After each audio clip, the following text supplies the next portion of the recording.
Hello friends, நம்மளோட favourite serial மகாநதியில் இன்றைக்கி நல்லா நடந்துச்சுன்னு ஷார்ட்டாக ஒரு ரிவ்யூ பார்க்கலாம். காவேரி வந்து கிச்சனில் காஃபி போட்டுட்ருக்காங்க. ராகினி வந்து அங்கே வராங்க. காவேரி வெளில போனவுடனே அவங்க காஃபி கப்பில் வந்து உப்பு போட்டுட்டு ஒன்றுமே தெரியாத மாதிரி வெங்காயம் கட் பண்ணிகிட்டு இருக்காங்க. காவேரி அந்த இடத்துல வந்துட்டு காஃபி கப்பை பார்க்குறாங்க. நீ இதில் ஏதாவது கலந்தியா அப்படின்னு கேட்குறாங்க. நான் ஏன் அதெல்லாம் கலக்க போகிறேன், அதெல்லாம் ஓம் புத்தி, உனக்கு அப்படி செய்ய தெரியுமோ என்னமோ அப்படின்னு சொல்லிட்டு ராகினி வந்து நக்கலாக பேசுகிறாங்க. அப்படியா அப்படின்னு சொல்லிட்டு ராகினி அசந்த நேரமாக பார்த்து கப்பில் இருந்ததை அவங்க வாயில் போட்டு விட்டுறாங்க. ஏன்டி இப்படி பண்ண அப்படின்னு சொல்லிட்டு ராகினி அந்த காவேரியை திட்டுறாங்க. நீ எல்லாம் பண்ண மண்டையில் அந்த கொண்டையை மறந்துட்டி அப்படின்னு சொல்லிட்டு கூட பார்த்து இறந்துருக்கிறத காட்டுறாங்க. நீ தேவையில்லாமல் இங்கே வந்து தோளோட வெங்காயம் உரிச்சிட்டு இருக்கும்போதே உன் மேலே எனக்கு சந்தேகம் வந்துச்சு, இனிமேல் இப்படிலாம் பண்ணாத அப்படின்னு சொல்லிட்டு காவேரி அங்கேருந்து கிளம்பி போயிடுறாங்க. காவேரி வந்து விஜய்கிட்ட காஃபியை கொண்டு போய் கொடுக்குறாங்க. இந்தாங்க காஃபி கொடுங்க அப்படின்னு சொல்லிட்டு விஜய் வந்து சாரி, நேற்று ஏதோ டென்ஷனில் இருந்தேன், அதனால தான் அப்படி பேசிட்டேன் அப்படின்னு சொல்லிட்டு சொல்கிறாரு. பரவாயில்ல விடுங்க, நான் எதுவும் பெருசாக எடுத்துக்கல அப்படின்னு சொல்கிறாங்க. அப்புறம் நேற்று ஏதோ சொல்ல வந்தியா சொல்லு அப்படின்னு சொல்கிறாரு.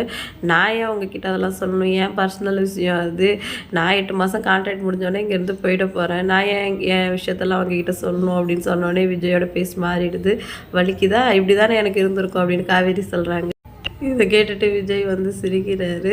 நான் தான் நேற்று அதுக்கு சாரி சொல்லிட்டேன்ல அப்படின்னு சொல்கிறாரு. அதோட காவேரி அங்கேருந்து போயிடுறாங்க. விஜய் அவருக்கு நினச்சிக்கிறாரு, இன்னும் கொஞ்சம் பொறுமையாக உன்னை கண்ட்ரோல் பண்ணிட்டு இருந்திருக்கலாமேடா அப்படின்னு சொல்லிட்டு. கங்கா வந்து அவங்க அம்மா கிட்ட சொல்கிறாங்க, ஏன் வந்து அப்பளம்லாம் செஞ்சு வித்துட்ருக்கேன், என் மேலே இருக்கிற கோவத்தில் தானே நீ செய்ய ஆரம்பிச்ச அப்படின்னு சொல்லிட்டு. அதெல்லாம் ஒன்றும் இல்லடி, ரொம்ப நாளாக நினச்சிட்டே இருந்தேன், நீ சொன்னதில் ரோஷம் வந்து செய்யணும்னு எனக்கு இருக்குது அப்படின்னு சொல்லிட்டு காவேரியோட அம்மா சொல்கிறாங்க. அந்த டைம் பார்த்து யமுனாவும் அங்கே வராங்க, காவேரி வராங்க. என்ன ஏதோ டிஸ்கஷன் போயிட்டுருக்கு அப்படின்னு கேட்குறாங்க. இல்லை அம்மா அப்பளம்லாம் செஞ்சு விற்க வேணான்னு சொல்கிறோம் அப்படின்னு சொல்கிறாங்க. ஏன் விடு, செய்யட்டுமே, அவங்களுக்கும் ஒரு டைம் பாஸ் மாதிரி இருக்கும்ல அப்படிங்கிற மாதிரி காவேரி சொல்கிறாங்க. இந்த பிஸ்னஸை வந்து நம்ம டெவலப் பண்ணணும் அப்படின்னு சொல்லிட்டு காவேரி சொல்கிறாங்க. காலையிலே வந்து நல்ல விஷயம் சொல்லியிருக்கு, இருடி உனக்கு டீ போட்டு எடுத்துகிட்டு வரேன் அப்படின்னு சொல்லிட்டு சாரதாம்மா ரொம்ப ஹாப்பியாக உள்ள போகிறாங்க. அடுத்து விஜயும் காவேரியும் காரில் போயிட்டுருக்காங்க. நான் தான் நடந்ததுக்கெலாம் சாரி சொல்லிட்டேன்ல, திருப்பி ஏன் உம்முன்னு இருக்கு அப்படின்னு சொல்லிட்டு விஜய் வந்து கேட்குறாரு. காவேரி வந்து சமாதானம் ஆன மாதிரி தெரியல. உங்ககிட்ட எனக்கு பேசவே இஷ்டம் இல்லை அப்படின்னு சொல்கிறாங்க.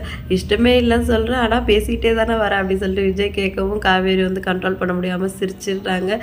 சரி விட, சமாதானமாக போயிடலாமே அப்படின்னு சொல்லிட்டு விஜய் சொல்கிறாரு. சரி சமாதானமாக போயிடலாம் அப்படின்னு சொல்லிட்டு காவேரி சொல்கிறாங்க. எங்கள் அம்மா வீட்டுக்கு எதுக்கு போனேன்னு கேட்குறீங்களா, அவங்க அப்பளம் பிஸ்னஸ் பண்ணுறாங்கல்ல, அதை டெவலப் பண்ணணும், அதுக்கு எதாவது ஐடியா கொடுங்களா அப்படின்னு கேட்குறாங்க.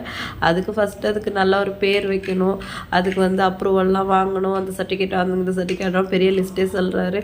அப்படியா, இது கேட்கவே ஒரு மாதிரியாக பயமாக இருக்கே அப்படின்னு சொல்லிட்டு காவேரி சொல்கிறாங்க. அதெல்லாம் ஒன்றும் இல்லை, கேட்க தான் பெருசாக இருக்குது, அதெல்லாம் ஆன்லைனில் அப்ளை பண்ணி வாங்கிக்கலாம் அப்படின்னு சொல்லிட்டு விஜய் சொல்கிறாரு.